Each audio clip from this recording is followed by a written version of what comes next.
Discussão Completa, CEO da Nvidia Jensen Huang sobre inteligência artificial e a economia global. Good morning, everyone. It's really nice to be back here at the Congress Hall. Hopefully everybody had a good day yesterday and are enjoying it today. It is my real pleasure to introduce Jensen Huang, who is somebody I admire, somebody I've watched, and somebody who has been a teacher to me on the journey of learning about technology and AI. It is amazing watching how he led Nvidia. And I don't measure myself on comparisons, but I like this one comparison. So since Nvidia has been public, which was in 1999, same year as BlackRock. Oh boy. Okay, now Nvidia's total return for its shareholders has been a compounded 37%. Just think about that. What would that mean to every pension fund if they invested in Nvidia as an IPO?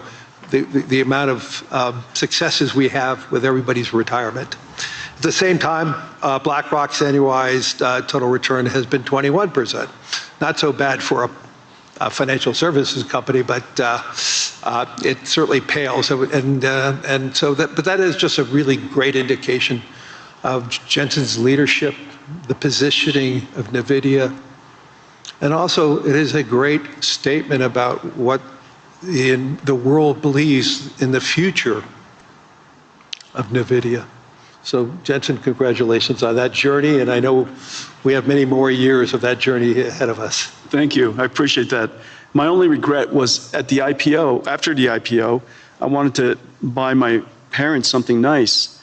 And so I sold Nvidia stock at a valuation of $300 million. The company was at a valuation of $300 million, and I bought them a Mercedes S-Class. It is the most expensive car in the world. They regret it. Do they still have it? Oh, sure. Yeah, Good. They still have it, yeah. Good. Let me go into the subject matter now, but I just want to say, the debate on AI is about how it's going to change the world and the global economy. Today, I want to talk about how AI can add to the world economy and how AI can increasingly become a foundational technology that everyone in this room can be utilizing, enhancing our lives, enhancing the lives of everyone in the world. And we need to talk about how it's going to reshape productivity, labor, infrastructure across virtually every other sector. But importantly, how it's going to reshape the world, and how can more segments of the world benefit from AI? And how can we ensure that we have a broadening of the global economy, not a narrowing of the global economy? And I can't think of another person who has a clearer view on not just what AI is, but the infrastructure around it, the infrastructure that is necessary to build around it. And because so many of the major hyperscalers are utilizers of what Nvidia creates, and the whole engagement around the infrastructure around AI, the potential of AI, I think we have a great voice to listen to this afternoon or this morning. So Jensen, once again, thank you. This is his first time here at the World Economic Forum in Davos, and I know you have a really busy schedule, so thank you for taking that time. I appreciate that. So let me go right into it. Why do you believe that AI has the potential to be that significant engine of growth? And what makes this moment, this technology, different than past technology cycles? Yeah, this is, first of all, when you think about AI and you're interacting with AI in all these different ways, ChatGPT, of course, using Gemini, of course, using Anthropic, Claude, of course, and the magical things that it could do, it's helpful to reason back to the first principles of fundamentally what is happening to the computing stack. This is a platform shift. A platform is something where applications are built on top of. And this is a platform shift like the platform shift to PCs. New applications were developed to run on a new type of computer. Platform shift to the internet, a new type of computing platform, hosted all kinds of new applications. A platform shift to mobile cloud. In each and every one of these platform shifts, the computing stack was reinvented and new applications were created.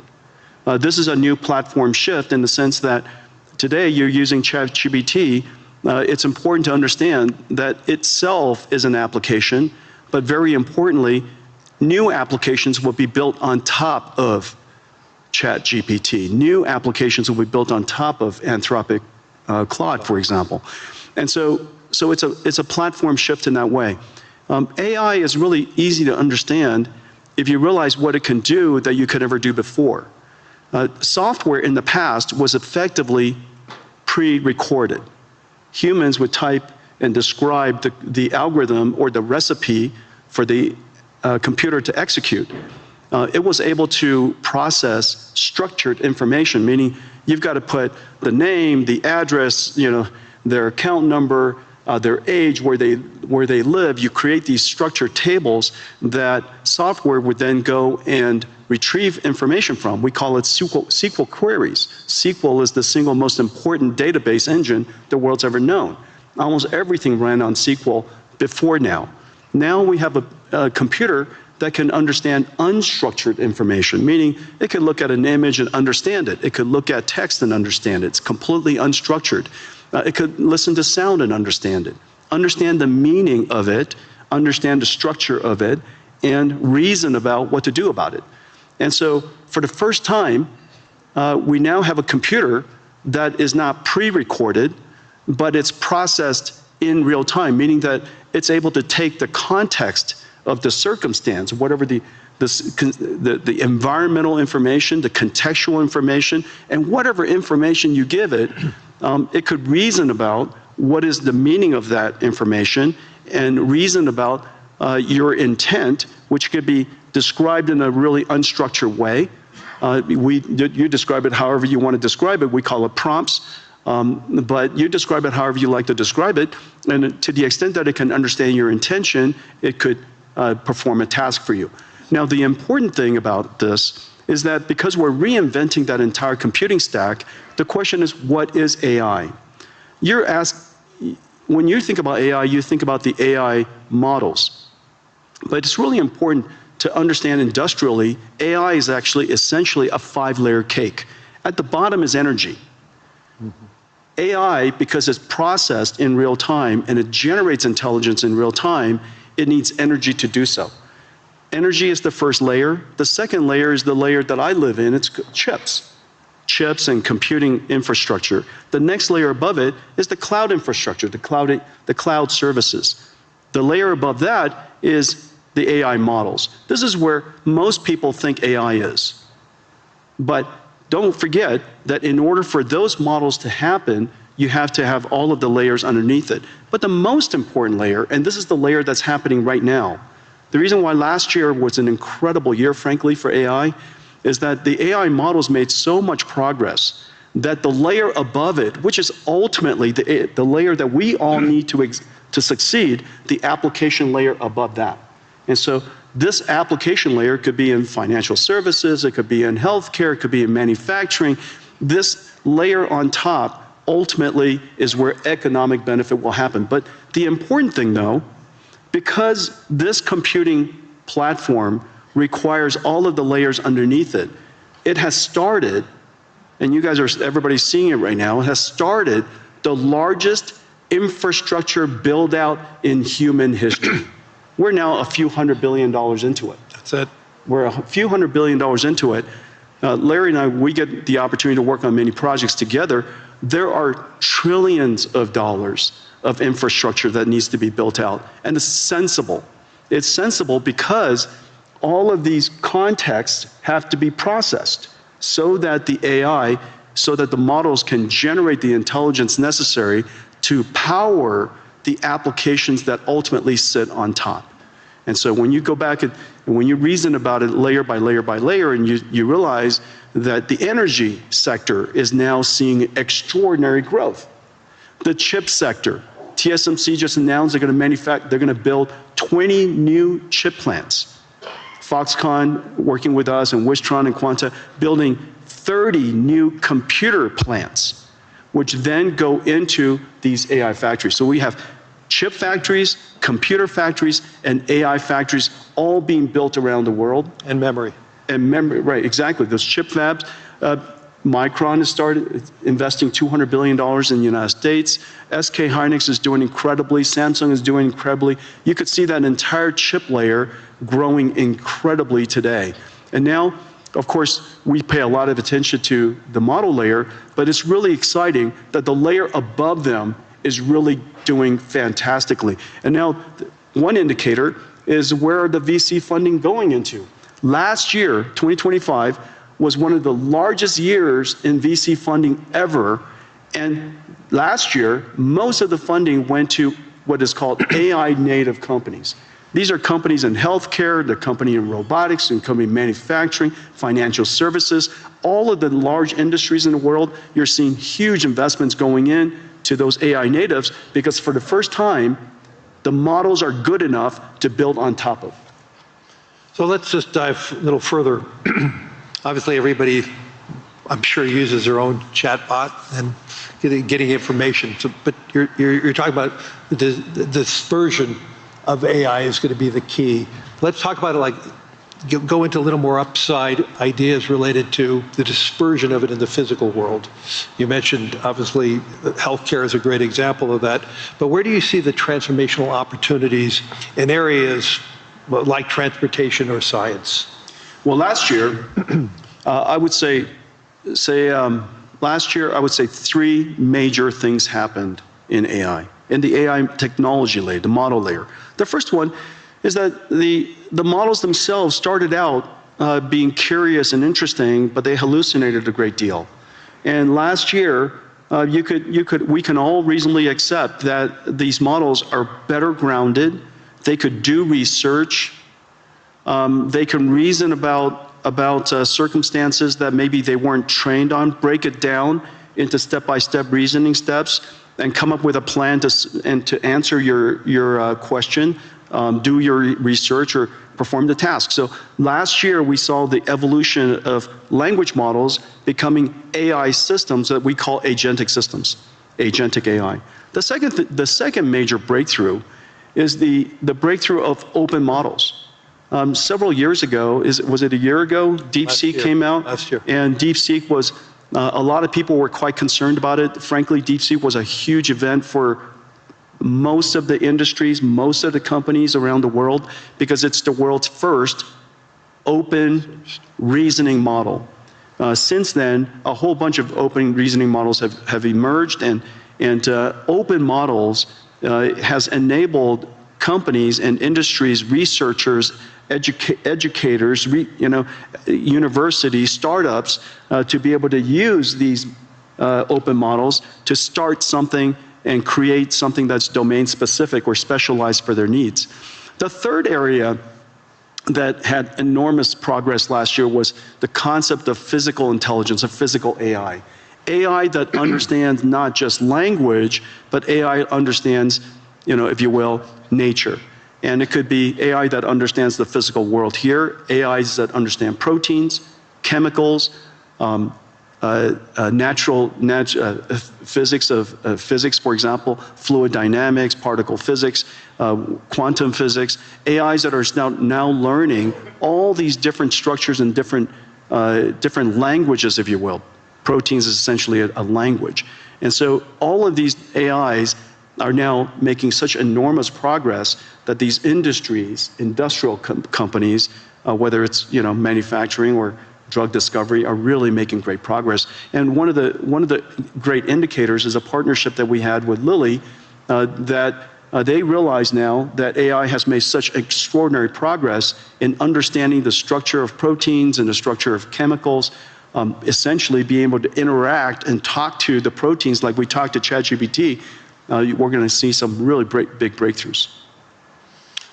So all these breakthroughs raises concerns about the human element. You and I have had many conversations on this, but we need to tell the whole audience, there is a huge concern that AI is going to displace jobs.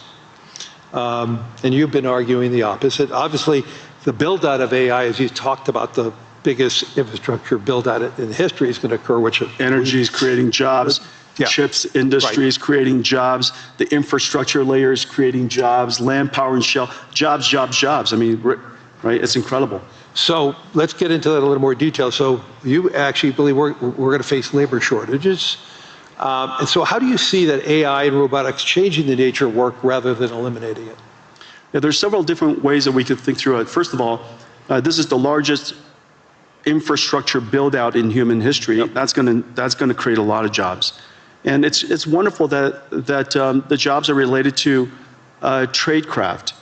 We're going to have plumbers and electricians and construction and steel workers and network technicians and people who install and fit out the equipment, and all of these jobs. We're going to, in the United States, we're seeing quite a significant boom in this area. Salaries have gone up, nearly doubled. Yeah. And so we're talking about six-figure salaries for people who are building chip factories or computer factories or AI factories. And we have a great shortage in that, and I'm really delighted to see so many people in so many countries really recognizing this important area. You know, everybody should be able to make a great living. You don't need to have a PhD in computer science to do so. And so I'm delighted to see that. The second thing to realize, and so we theorize about the automation of tasks and things like that, and what is the implication to jobs. You know, I'll just offer some anecdotes. These are real world anecdotes of what has actually happened. Remember 10 years ago, one of the first professions that everybody thought was going to get wiped out was radiology. And the reason for that was the first AI that became superhuman in capability was computer vision. And one of the largest applications of computer vision is studying scans by radiologists.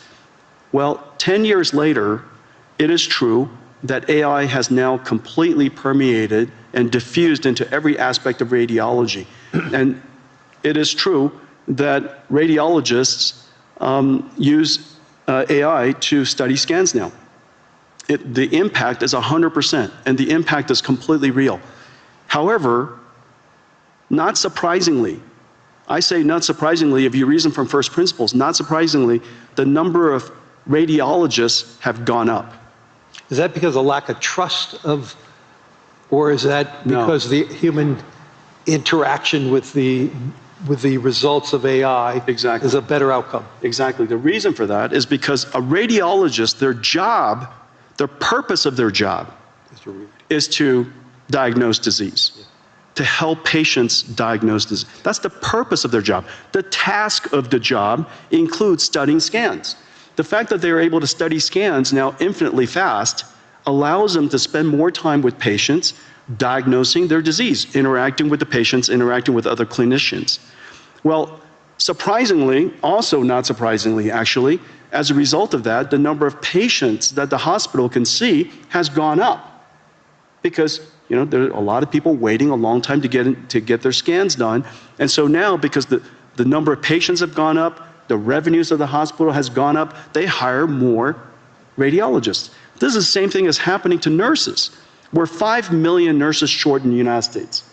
As a result of using AI to do the charting and the transcription of the patient visits, nurses spend half of their time charting. Documenting. And now they could use AI technology, and one particular company, Abridge, they're a partner of ours doing incredible work.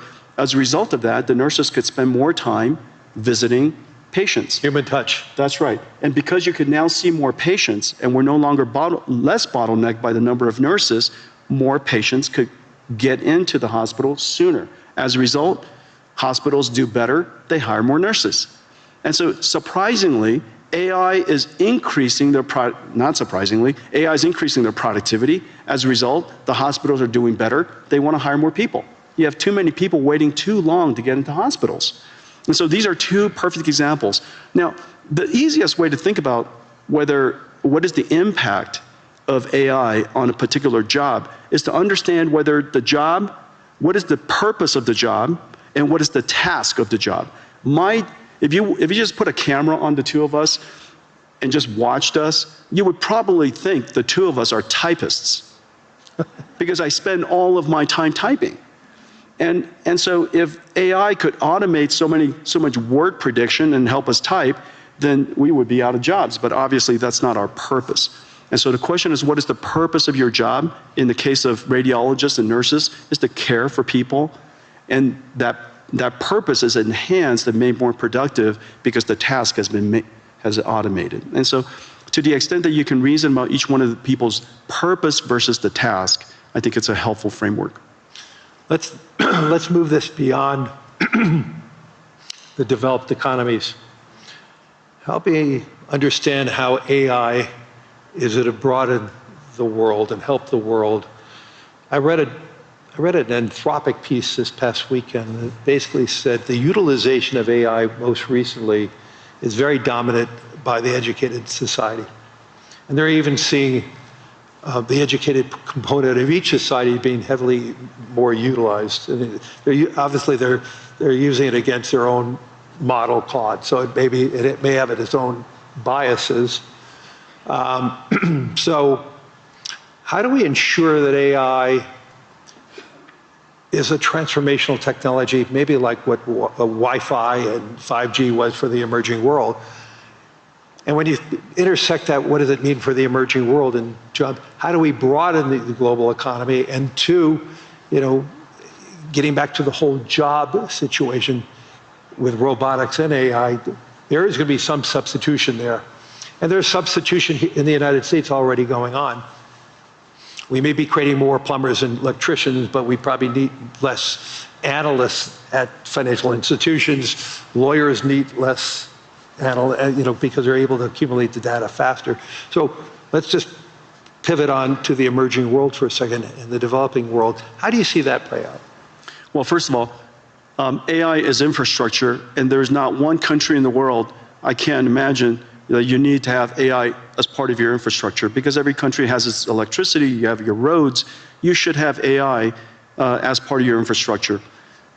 Of course, you could always import AI, but AI is not so incredibly hard to train these days, and because there are so many open models, these open models with your local expertise, you should be able to create models that are helpful to your own country. And so I really believe that every country should get involved to build AI infrastructure, build your own AI, take advantage of your fundamental natural resource, which is your language and culture, develop your AI, continue to refine it, and have your national intelligence be part of your ecosystem. And so I think that's number one. And number two, remember, AI is super easy to use. It's the easiest software to use in history, and that's the reason why it's the fastest growing and most rapidly adopted. I mean, in just a couple of 2-3 years, it's coming up to almost a billion people. I think, first of all, Claude is incredible. Anthropic has made a huge progress, huge leap in developing Claude. Yep. We use it all over our company. The coding capability of Claude, its reasoning capability, its ability is just really incredible. And anybody who's a software company really ought to get involved and use it. On the other hand, ChatGPT is probably the most successful consumer AI in history. And its ease of use and its approachability, I think everybody should get involved. And whether it's somebody in a developing country or a student, it is very clear that it is essential to learn how to use AI, how to direct an AI, how to prompt an AI, how to manage an AI, how to guardrail the AI, evaluate the AI. These skills are no different than leading people, managing people, things that you and I do all the time. So in the future, instead of biological, carbon based AIs. In the future, we're also going to have digital versions of AIs, silicon versions of AIs, and we'll have to manage them. They're just part of our digital workforce, if you will. And so I would advocate that for the developing countries, build your infrastructure, get engaged in AI, and recognize that AI is likely to close the technology divide. Right. Because it is so easy to use and so abundant and so accessible. And so, you know, I'm actually fairly optimistic about the potential of AI to lift the countries that are emerging, and for many people who haven't had computer science degree, all of you can be programmers now, you know. And so in the past we had to learn how to program a computer. Now you program a computer by saying to the computer, "How do I program you?" You know. And if you don't know how to use an AI, just go up to the AI and say, "I don't know how to use an AI. How do I use an AI?" And it would explain it to you. And you know, you say, I like to write a program to create my own website. How do I do that? And it says, it would ask you a whole bunch of questions about what kind of website you would like to build, and then write you the code. And so it is that easy to use, and that's, of course, the incredible, you know, power of AI, which is exciting. Two quick questions, then we're going to run out of time. We're sitting here in Europe. When we were talking about a lot of companies, we mentioned a lot of US companies and Asian companies. Talk to us about how AI and the success of Europe and the future of Europe can intersect, and how do you see Nvidia play that role here in Europe? Well, I have the benefit, Nvidia has the benefit of working with every AI company in the world. And because we're low in the infrastructure layer, and we power AI across the board. And we power AI that are languages, their biology, their physics, their world models, and related to manufacturing and robotics. And the thing that's really quite exciting for Europe is, remember, your industrial base is so strong. The industrial manufacturing base in Europe is incredibly strong. This is your opportunity to now leap past the era of software. The United States really led the era of software. AI is software that doesn't need to write software. You don't write AI, you teach AI.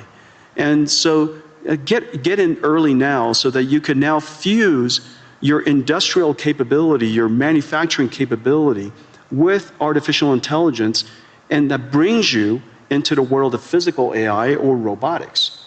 You know, robotics is a once in a generation opportunity for the European nations. Now, whether it's, you know, all of the countries that I visit here, industrial base is really strong.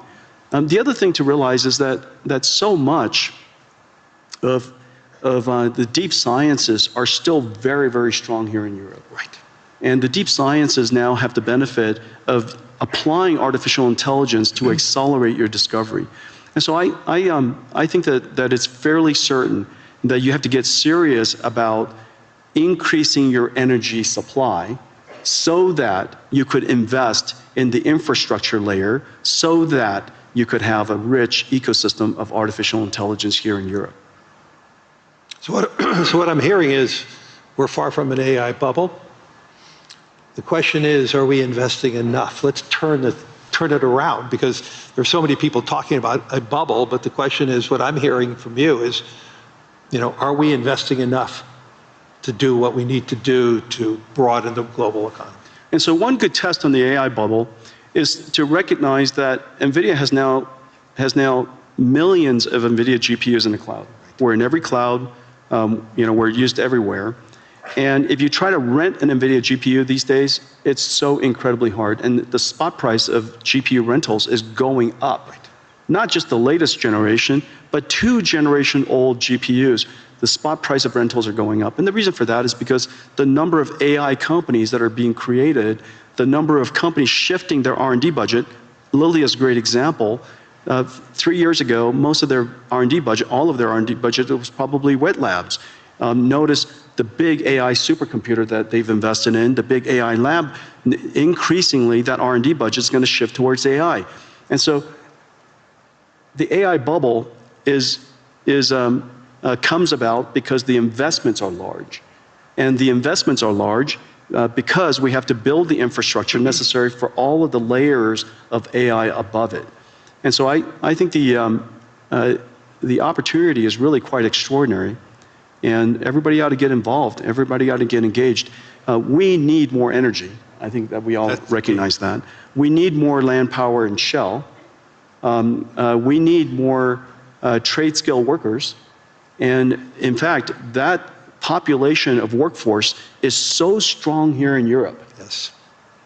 In a lot of ways, the United States lost that in the last 20, 30 years. Yeah. But it's still incredibly strong here in Europe. It's an extraordinary opportunity you ought to take advantage of. And so I would, I know that where Larry and I work, we see the investment opportunities and the investment scale is going up. The number of startups, as I mentioned earlier, that 2025, the largest investment year in VC history, over $100 billion around the world. Most of it was AI natives. And so these AI companies are building basically the application layer above. And they're going to need infrastructure. They're going to need our investment, and go build this future. And I actually believe it's going to be a great investment for pension funds around the world to be a part of that, to grow with this AI world. And this is one of my messages as so many political leaders.